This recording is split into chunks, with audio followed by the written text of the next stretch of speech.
Hello everyone, welcome to SRG studies. स्वागत है आप सभी का एक बार फिर से आपको अपने चैनल एसआरजी स्टडी पे। दोस्तों, इस वीडियो में हम जानेंगे BEd second year examination 2020 paper number second previous year question paper assessment of learning and action research, जो कि अवध विश्वविद्यालय का पेपर है। ठीक है, और इसमें आपको पता होता है सेकेंड ईयर का पेपर है और सेकेंड ईयर में आपको 3 ही पेपर करने होते हैं और ये आपका पेपर नंबर सेकेंड है। जो कि आपको टाइमिंग की बात कर लेते हैं तो टाइमिंग आपको 3 घंटे मिलेगा इसको करने के लिए। जो कॉपी होगी उसमें 31 पेज होते हैं और इसमें जो मैक्सिमम मार्क्स होता है आपको 80 नंबर को देखने को मिलेगा। नोट यहाँ पे दे रखा है कि सभी खंडों के उत्तर निर्देशानुसार देने हैं। सेक्शन ए जो कि खंड आ है, इसमें very short answer type question है, अति लघु उत्तरीय प्रश्न है और इसमें से सभी प्रश्न को अटेम्प्ट करने हैं और प्रत्येक प्रश्न के उत्तर लगभग 50 शब्दों में देने हैं। आपका 1.5 नंबर का एक क्वेश्चन होगा और 10 क्वेश्चन होंगे, टोटल आपके 15 नंबर के यहाँ पे क्वेश्चन होंगे। पहला प्रश्न है कि मीनिंग ऑफ असेसमेंट, आकलन का अर्थ क्या है। असेसमेंट क्या होता है या परिभाषा क्या होती है, इसका अर्थ क्या होता है, इसके बारे में पहला प्रश्न पूछ रखा है। सेकेंड प्रश्न इसमें पूछ रखा है कि कॉम्प्रिहेंसिव इवेल्युएशन, व्यापक मूल्यांकन क्या है, इसके बारे में लिखना है। प्रश्न नंबर थर्ड है ग्रेडिंग सिस्टम, ग्रेडिंग प्रणाली क्या होती है। जैसे आपने देखा है इसमें 10th और में A grade, B grade, C grade, इस प्रकार की ग्रेडिंग दी जाती है, तो इसके बारे में आपसे पूछ रखा है। प्रश्न नंबर फोर्थ है फ्रीक्वेंसी डिस्ट्रीब्यूशन, आवृत्ति वितरण क्या है, इसके बारे में आपको लिखना होगा। Positive correction correlation positive correlation क्या है, यानी धनात्मक सहसंबंध क्या होता है, इसके बारे में लिखना है। या प्रश्न नंबर 6 है मीनिंग ऑफ रिसर्च, शोध का अर्थ क्या होता है। प्रश्न नंबर 7 है एजुकेशनल इवेल्युएशन, शैक्षिक मूल्यांकन क्या होता है। प्रश्न नंबर 8 है use of mean, use of mean यानी माध्यमान का उपयोग क्या है। प्रश्न नंबर 9 है फ्रीक्वेंसी पॉलीगन, आवृत्ति बहुभुज क्या होता है।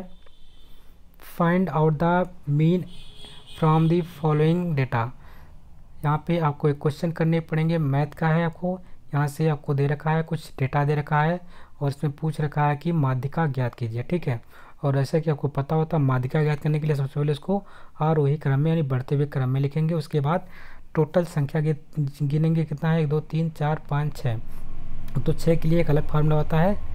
अगर ये इवन नंबर होता है तो उसके लिए अलग फार्मूला है, अगर ऑड नंबर होता है तो उसके लिए अलग फार्मूला होता है। इस प्रकार से आप इसको सॉल्व कर लीजिएगा। एक प्रश्न जरूर पूछा जाता है, एक लॉन्ग में भी पूछा था, लेकिन इसमें इस वाले पेपर में लॉन्ग में नहीं पूछा गया था, इस शॉर्ट वाला ही पूछा गया था। और जो लॉन्ग में पूछा गया था वो सिर्फ 6 नंबर का ही पूछा गया था। सेक्शन बी में आपको खंड सा की बात करते हैं, खंड बा की बात करते हैं, तो इसमें शॉर्ट आंसर टाइप क्वेश्चन होता है और जिसमें से आपको यहाँ पे कुछ इंस्ट्रक्शन दे रखे हैं। यहाँ पे दे रखा है कि सभी प्रश्नों के उत्तर दीजिए, प्रत्येक प्रश्न का उत्तर लगभग 200 शब्दों में होना चाहिए और 5 प्रश्न इसमें होंगे और एक प्रश्न कितने नंबर का होगा, 7 नंबर, यानी टोटल आपको 35 मार्क्स यहाँ पे सेक्शन बी से मिलेंगे। इसमें से सेकंड प्रश्न है differentiate between assessment and evaluation, आकलन और मूल्यांकन में अंतर स्पष्ट करना है। अंतर क्या होता है, आकलन और मूल्यांकन में क्या अंतर होता है, इसके बारे में लिखना है। अथवा describe the importance of feedback to improve learning, अधिगम में सुधार हेतु पृष्ठपोषण की महत्ता का वर्णन कीजिए। यह प्रश्न नंबर 3 है what is the standardised test, explain attitude test, प्रमाणीकृत परीक्षण किसे कहते हैं, अभिवृत्ति परीक्षण की व्याख्या कीजिए। या आप ये प्रश्न कर सकते हैं कंस्ट्रक्ट आ डायग्नोसिस टेस्ट, एक निदानात्मक परीक्षण की रचना कीजिए। निदानात्मक परीक्षण आप जरूर पढ़ के जाइए, हर एग्जाम में आपका निदानात्मक प्रश्न पूछा जाता है हर पेपर में। ठीक है, फर्स्ट ईयर में पूछा जाता है, सेकेंड ईयर में पूछा जाता है, इसलिए निदानात्मक प्रश्न को आप रट लीजिएगा। What are the measure of central tendency which measure is most commonly used as why, केंद्रीय प्रवृत्ति मानों से क्या अभिप्राय है, कौन सा मान सबसे अधिक प्रयुक्त होता है और क्या। ये भी पढ़ लीजिएगा, बहुत ही इंपॉर्टेंट क्वेश्चन। केंद्रीय प्रवृत्ति की माप के बारे में जरूर पढ़िएगा, क्वेश्चन भी पूछ सकता है और इस प्रकार से आपसे पूछा जाएगा। अथवा इसके स्थान पर क्या कर सकते हैं, इसके स्थान पे क्वेश्चन दे रखा है तो आप क्वेश्चन कर लीजिएगा, बहुत आसान क्वेश्चन होता है। ठीक है, यहाँ पे दे रखा है कि calculate the median from following frequency distribution table. निम्नलिखित आवृत्ति वितरण तालिका से माध्यांक की गणना कीजिए। तो इस प्रकार से आपको यहाँ पे एक इंटरवल दे रखा था, थोड़ा सा हम छोटा कर देते हैं, आप पूरा देख लीजिएगा इंटरवल के बारे में पूरा। ठीक है, क्वेश्चन को सॉल्व करना चाहेंगे तो कर सकते हैं यहाँ से। ये प्रश्न है पूरा यहाँ पे क्लास इंटरवल दे रखा है कि 50 से 54, यानी 5 4 4 का यहाँ पे डिफरेंस चल रहा है। 45 से 49, 40 से 44, 35 से 39, 30 से 34 और 25 से 29, उसके बाद 20 से 24। आवृत्तियाँ दे रखी हैं 30, 3 है, 2 है, 4 है, 8 है, 3 है, 4 है और 2। टोटल आवृत्तियों की संख्या जो है 26 है। ठीक है, इस प्रकार से यहाँ पे प्रश्न दे रखे थे और इसका आपको आंसर सॉल्व करके निकालना होगा, जो कि 7 मार्क्स का था। कभी कभी ये प्रश्न आपको 15 मार्क्स में देखने को मिलते हैं, तो इस प्रकार से वर्ग अंतराल वाला भी क्वेश्चन करके जाइएगा।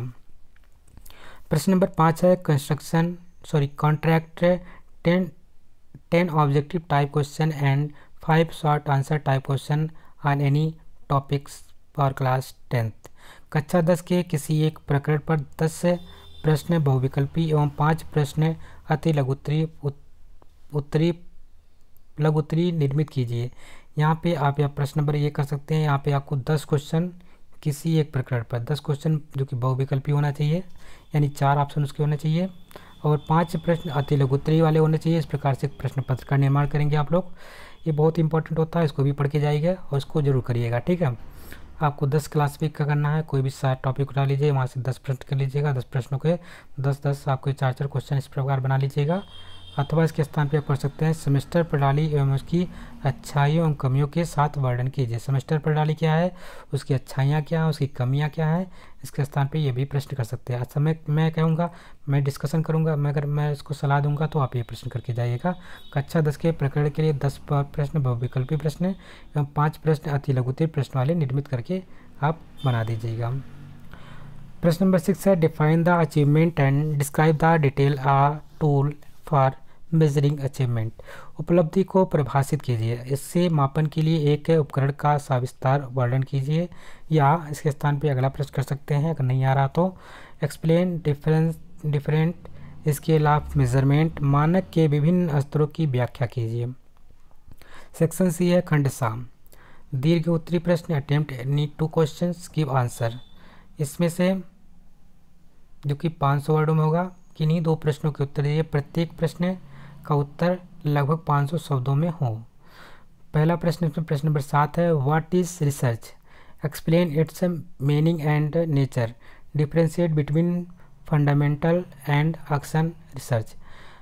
अनुसंधान क्या है, इसके अर्थ एवं स्वरूप का वर्णन कीजिए। मौलिक एवं क्रियात्मक अनुसंधान में अंतर स्पष्ट कीजिए। प्रश्न नंबर 8 है what is the importance of action research in school, how does action research help in professional development of secondary school teachers. विद्यालय में क्रियात्मक अनुसंधान का क्या महत्व है, क्रियात्मक अनुसंधान माध्यमिक विद्यालय के शिक्षकों के व्यावसायिक विकास में किस प्रकार सहायक है।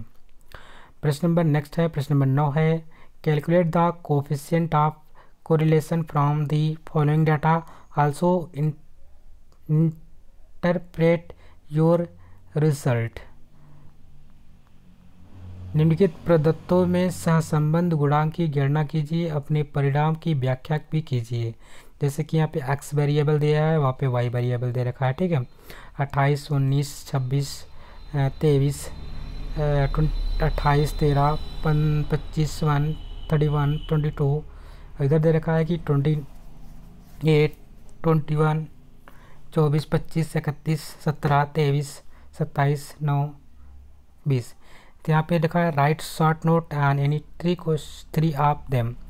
जैसे कि यहाँ पे या तो ऊपर वाला कर सकते थे या तो इसको कर सकते थे। इसका फार्मूला इस प्रकार से था, आप फार्मूले से इसको सॉल्व कर सकते हैं। बहुत आसान क्वेश्चन दिया रखा था। तो ये यहाँ पे वेरिएबल दे रखे थे, इनके परिणामों से संबंध निकालना था, गुणांक निकालना था।